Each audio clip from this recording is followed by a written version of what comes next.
Good afternoon. Welcome back to Crochet with Lulu. Today we are going to do a tutorial on the stitch. It is a chain stitch with a double crochet row together at the same time. A lot of you I know are familiar with starting some call it your foundationless border or a foundationless row. But what this is it's got your chain stitch, your foundation row, and your first row together. In this case, it will be a double crochet. So we are using, for the purposes of this tutorial, one of my favorite places to shop is Hobby Lobby. It's called I Love This Yarn. It's 100% acrylic, and it's the color key lime. And I absolutely love this. I have made a beanie with this, and it is so squishy. I just love it. If you have a Hobby Lobby near you, go and check out this yarn. I love this yarn, and look for the 100% acrylic colorway key lime. I love it. Okay, let's jump right in. We start off with our trusty slip knot. I tell everybody a slip knot is basically one shoelace tied in a bow.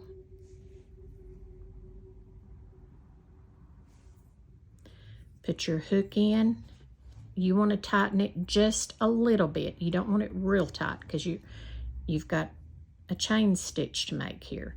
So we start off with chain of 3. 1, 2, 3. Now this counts as our first stitches. Okay? How, you may ask? You will soon see. Forgive my humor today. I have tried probably at least 10 times today to make a video. And I would have a knock at the door or a delivery or, I mean, there's been chaos all day. Telephone calls. So let's jump right in. Okay, we're going to take this and we're going to grab that and hold it. We're going to come down here and we're going to find those 2 stitches right there. It's almost like we're making the first slip knot. You know, like when you do your chain of 3 and you do your slip knot. You would think that's what we're going to do, but we're not. So you pull that through, those 2. Make sure you get both of them. I think I'm splitting my yarn. Okay. Now you've got 3 loops. So first inclination, you're going to want to do a double crochet. Don't. Stop it. Grab this yarn and pull it through, and you've just made your chain for your chain row. You got 3 loops. You pull through 2, and you pull through 2. You have made your second double crochet and your chain. You've got this chain and this chain. So we're going to go yarn over, turn it upside down so you can see those 2 loops, because you need both of those bottom loops. See this one and this one. You're going to go right in there. You're going to pull that yarn through, and you have 3 loops. Now you've borrowed this one, so you're going to return him right now. And he's made your 3rd chain. You've got 3 loops, yarn over, pull through 2, yarn over, pull through 2. You have your 3rd double crochet. Now you're going to want to, at some point, count your stitches. And before we go any further, I'm going to tell you a huge secret. When you are doing this, if you will get your stitch markers, why, you may ask? It's very important, is the answer. Because when you turn your work and you come back this way, you're going to be saying, do I grab that extra stitch or do I leave it? And if you don't grab the stitch you're supposed to and leave the stitches you need to leave, you're going to have a loblollied something that's going to be in the shape of the state of Tennessee, is what I say. Going to have a lot of points on the little gizmo that don't go there. So fix your stitch marker, because you're going to have to move that when you get back here to get this stitch, so you know that you've got that stitch covered. Put your hook back in, grab your yarn, turn your work upside down again, grab those two little chains, and it's going to be some doing, because it's going to want to fight with you. See? And if you're not careful, you'll grab part of your double crochet and you don't want to grab that, because then you're going to have a loblolly conglomeration that's not right. You're going to borrow this again and pull it up through. You've got 3 loops. Then you're going to pull through 2 loops and through 2 loops. Now, did you see what I done? I showed you that for a reason. Go back. Let's rewind. Grab your yarn and see those 2 stitches? You're going to go right there. You're going to pull him through. You're borrowing him for just a minute. Now, we didn't return him a minute ago where he was supposed to be returned. So he was going to throw off our whole 2 rows. So now we're going to return him to the chain row. He stays down there. Now we've got our double crochet. We pull through 2 and we pull through 2 more. See how important that is? That you follow your necessary steps. You're going to pull this, turn it upside down again. Now, it's a little tricky to find those bottom 2. Remember, it's the very bottom chain stitches. You're going to borrow this again for just a second, and then you're going to return him. He's returned to the chain stitch row. Now we're working on our double crochet. Yarn over, turn it upside down, and grab those 2 bottom loops. Pull through 1 and return that one to sender. Pull through 2 and pull through 2. Yarn over, turn it back upside down, grab those bottom 2 loops, and you can see them. Pull through 2, or pull through 1. Now you've got to return him. He needs to go back down here to set his chain row straight. And then you've got your double crochet to make. Now, sometime your bottom stitches are going to look a little off kilter. And that could be the tension, the way you were holding it, the way you went in and grabbed your loops. And if you don't like it, you can always ravel it and go back to the very beginning. It's as simple as that, because you're not going to mess anything up. You're still ahead. Even if you go back and ravel it, you're still ahead. Now see those bottom 2 loops? We're going to pull him through. Now we're borrowing him. We're just borrowing him, and then we're going to return him. Then we come up and pull through 2, and we pull through 2 more. Yarn over, turn it upside down, and find them 2 loops. Pull through. Now you remember, you've always got to return him, because you're just borrowing him for a second. And then you pull through 2, and then you pull through 2. Yarn over, go under and grab them 2 stitches. And if you're in any kind of dress, you're borrowing that one for just a second. He's the first loop that's got to go. And then you pull through 2, and you pull through 2. Now, trick number 2. Let's go ahead and chain our 3 for our double crochet, and then we're going to turn our work. Now, we're not going to stop. We're going to take our stitch marker and we're going to go right in here, because if we don't, when we come back in a few minutes, let's go ahead and let's remember this stitch. See our first double crochet? Our second double crochet goes right here. You're going to want to put him right there in that first one, where that first space is, but this is counted as that first space.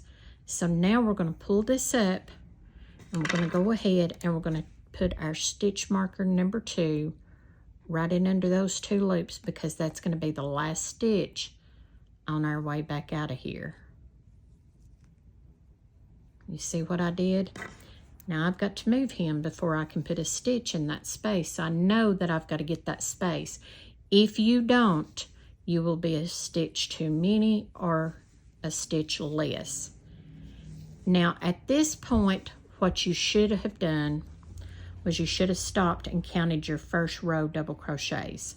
So let's do that, and then we're going to know our row number 2, how many double crochets.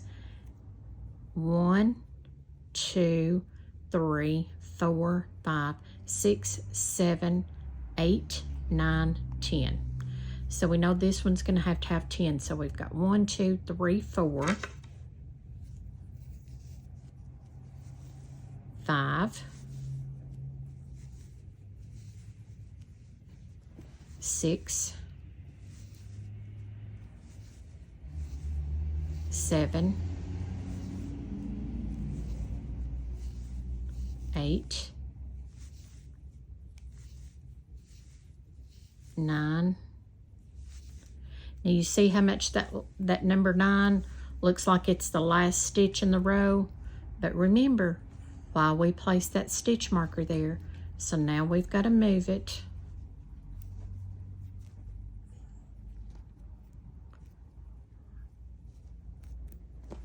Lay it to the side and get number 10.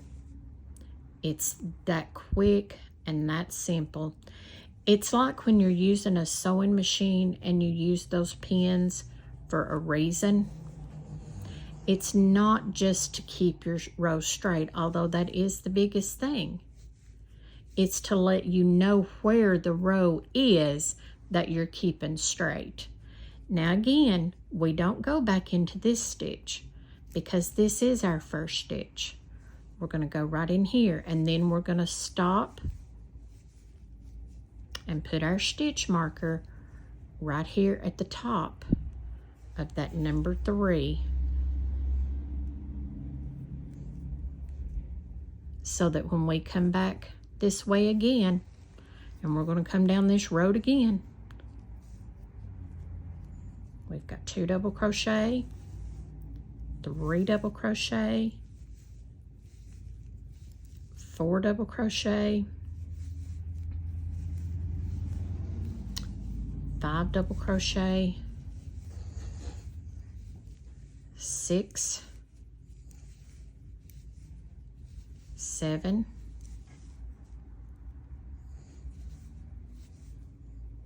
8,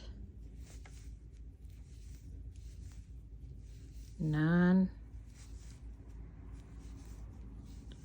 and aren't you proud we have a stitch marker to let us know that we have that extra. Now, I'm going to tell you why I'm harking on this. I worked on my son a scarf, and I probably had 20, 30 rows into it. Enough to make me good and mad when I looked at it and it was loblollied. And I went back and started counting stitches. Some rows had 42 stitches. Some rows had 44 and 45 stitches. So I was good and mad because I raveled it all the way back to the very beginning. Now, the reason we have a space here and a gap is not because we've missed a stitch. It's our tension in the stitches.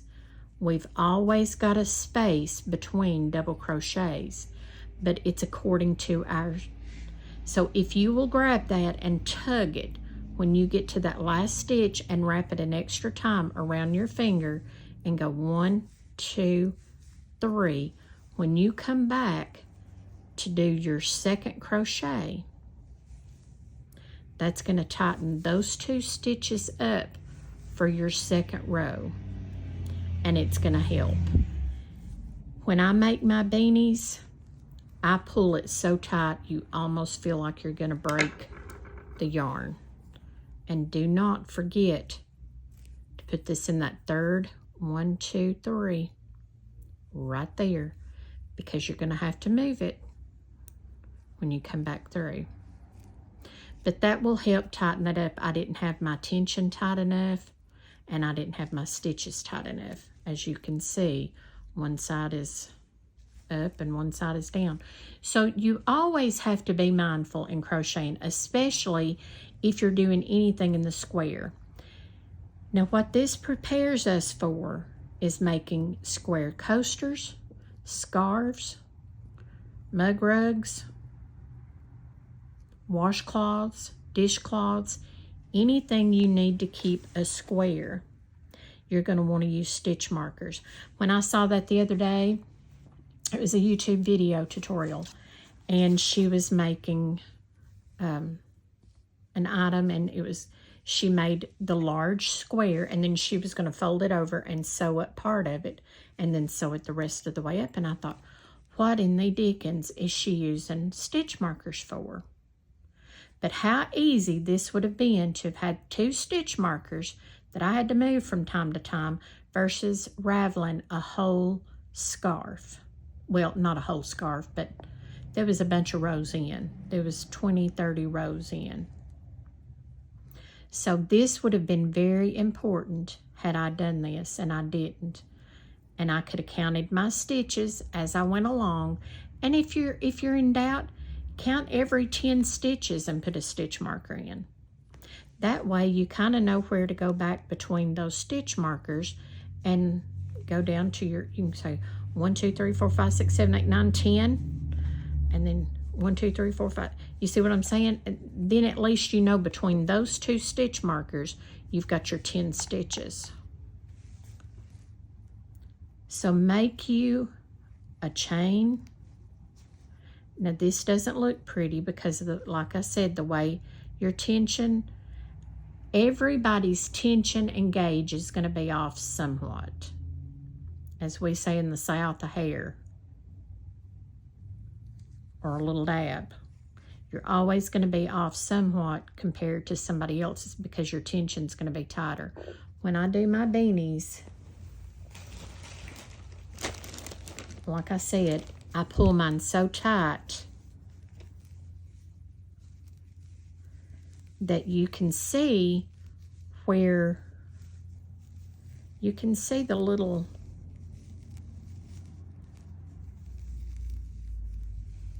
right here, and you can barely see it.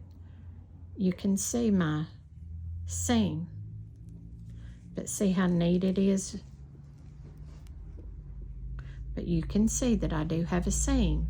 Now a lot of people would have done this in the round. They would have just kept going around and around, and that's okay till you get to the very bottom row, and then you're going to have to put some kind of border to even up that, because you're going to always have a stitch stick down a little below.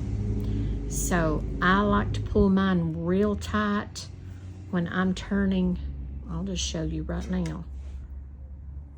I've come to the end of that row. So I'm going to grab this and I'm going to hold it as tight as I can. And I'm going to pull that as tight as I can. And it feels like I'm going to break the yarn. I've done my 3 stitches and I can loosen back up because this stitch is tight and it's going to stay there.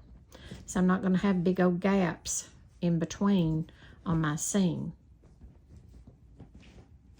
I'm going to have gaps because you've always got a space when you do double crochet.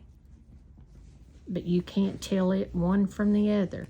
The only way you can tell it is seeing that little seam that comes real neatly down through here. So your tension and the way you hold your yarn is always going to be somewhat different compared to somebody else's. But I'm telling you, this is a game changer. These little El Cheapo stitch markers.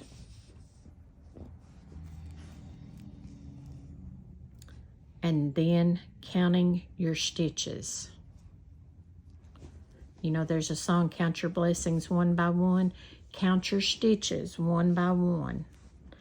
And I'm telling you this because I made that mistake. That scarf, the way the colors changed was beautiful. And it's still going to be beautiful. I'm going to go back and redo it.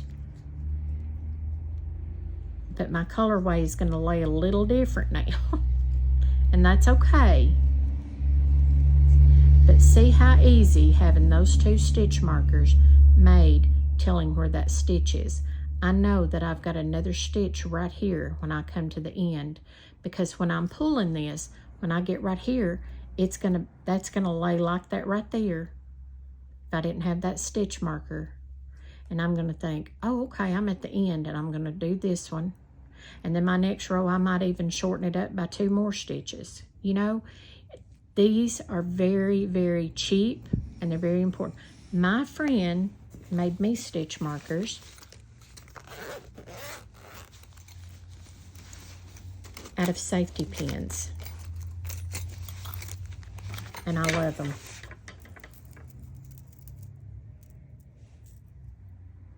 She's got the alphabet. She asked me when she was making them, she said, I've got to H. Do you need any more? And I said, those are more than enough. See how cute? Safety pins and beads. Stitch markers. Now, you can use a piece of yarn. I never had stitch markers before.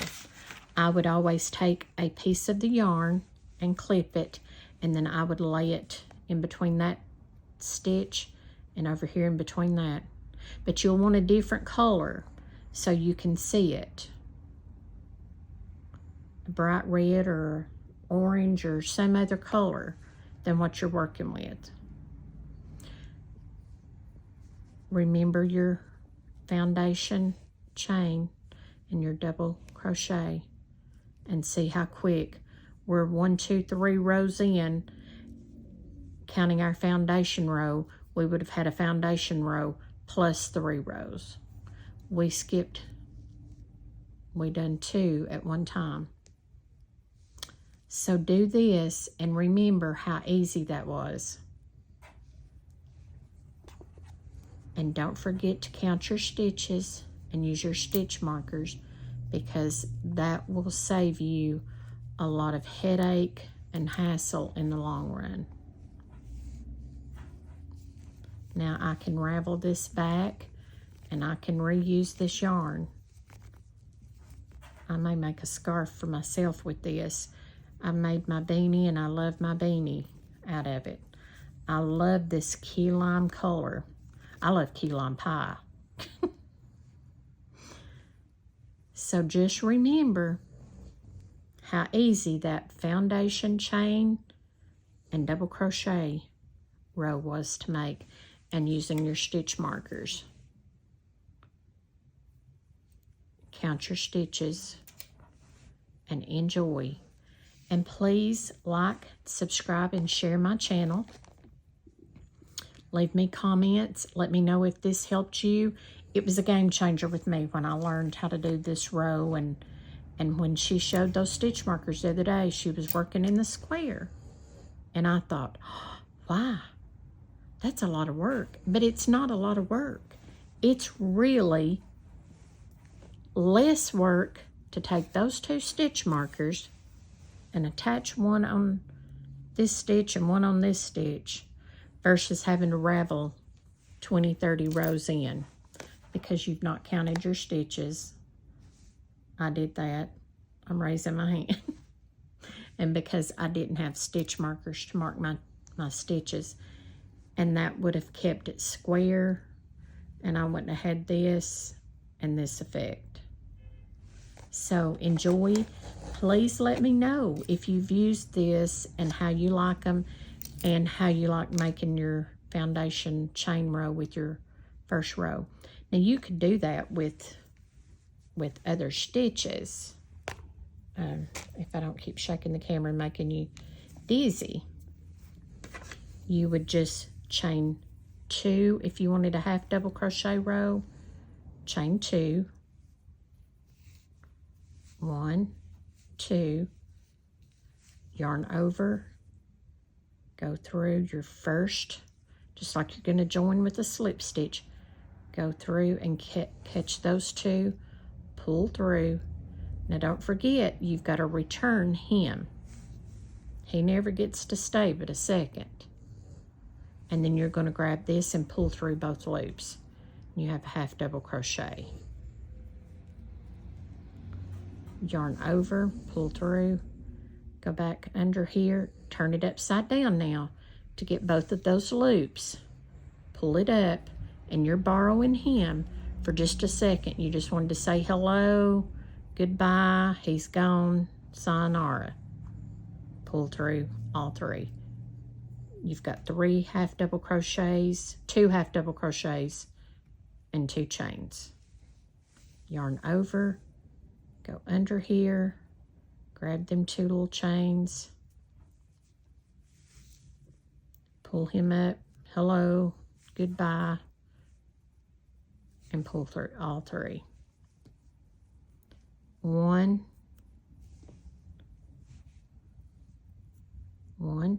2, 3, 4. You've already got 4 half double crochets. See how easy? I love that. I love that I don't have to do my foundation chain of 5 million and then come along with my half doubles or my doubles or whatever.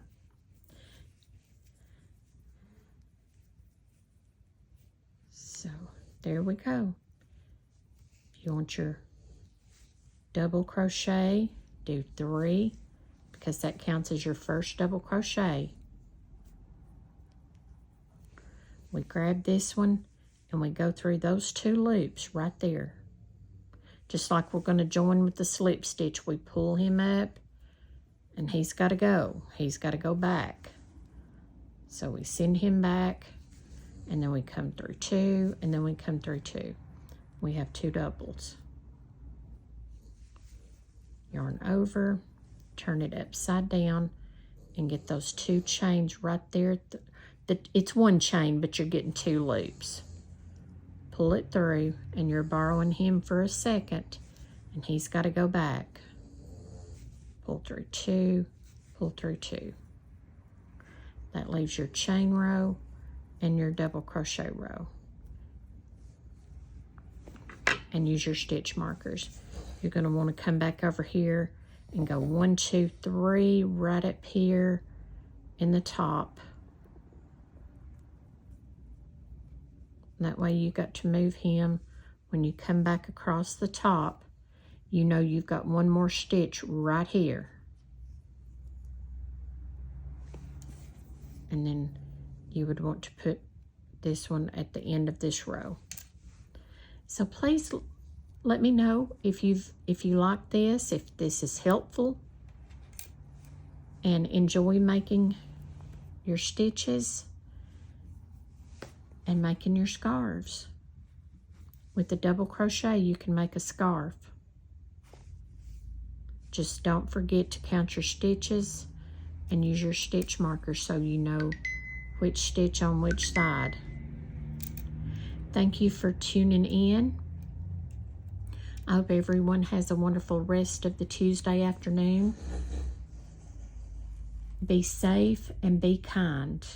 And tune in next time to Crochet with Lulu. Bye-bye.